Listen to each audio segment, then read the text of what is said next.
The last thing that we're going to do this afternoon is summarize the evidence requirements for ELO 3.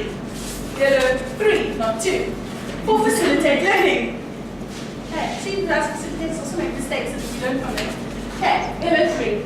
Alright, guys, as you know, from an evidence requirement perspective, knowledge questions, your assignment component, and then last but not least, your observation, which wraps it all up and pulls it together. If we can have a look very quickly at the knowledge question component,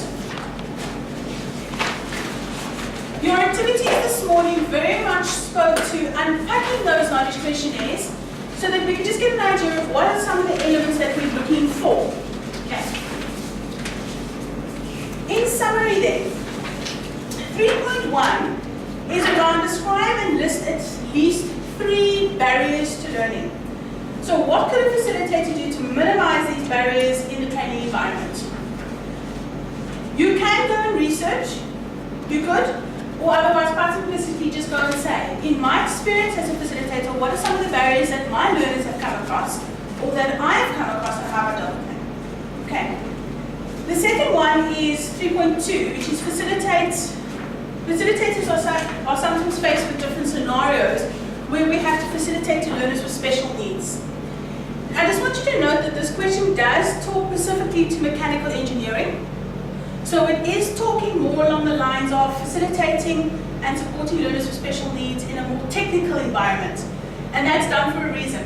Okay, because if you look at your different methodologies around facilitating, okay, your components of those methodologies is considering your learning styles, your learning methodologies, as well as your principles of adult learning. Okay, so remember everything we've done in ELO 2 around design and development, styles, methodology, and principles, you're bringing back into facilitation.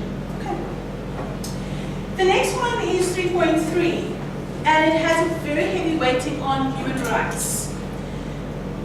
3.3 is one of the questions that you're going to find that you're going to need to do a lot of research on. You're also going to find that once you start doing research, you're going to have just so much, I promise you're going to have just so much, and now you're going to sit back and go, okay, so now how do I summarize it? Again, I'm going to say the following. Go and research and read. Jot down notes for yourself on things that capture your interest that you think answers the question. And then please go and take what you've read and the notes you've made and put it into your own words. Okay. I want to caution you against copy and pasting on this one because it's where I see it the most. Okay. It does say that you can work in groups of 2 to 3 and use it as a project. Very comfortable with that if that's what you'd like to do. However, logistically, that might not work for you as a group.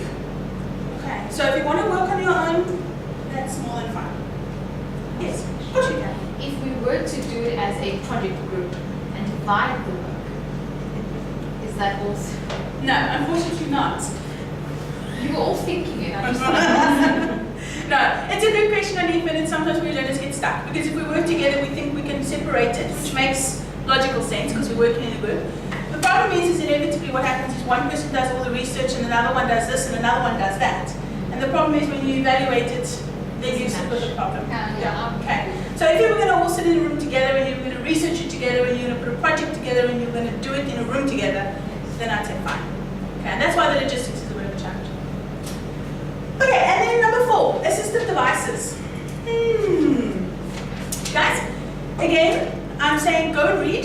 There's a lot in your little pretty fancy textbook around assistive devices, going from very simplistic to quite kind of over the top and things that we only see and hear about that happens overseas. Okay, but you can have a read. Just very important with assistive devices is remember, I don't want to just know that there's 20,000 different assistive devices and that I use the following 2. I need you to unpack it for me and tell me what it is. Okay, so CBT used in our training doesn't help me very much because I haven't a clue what that is. Okay, so what is it? How do you use it? How does it impact on your training? How does it enhance it? What is it used for? Okay, so I need a bit of an understanding. As I mentioned earlier on, and I've already linked it for you, but each one of your knowledge questions link to 3 unit standards. That should give you an indication of how comprehensive those knowledge questions need to be to ensure that you meet the outcomes. Okay, so again, I'm saying don't go and read every AC because then you're going to get yourself into a flurry. but certainly go and read the SOs and get a broad understanding of what's required for each of the knowledge questions. Okay. Questions. For knowledge questions. No, sure. We've covered it a lot today, hey? You guys should be comfortable. Seriously, I want to encourage you next week.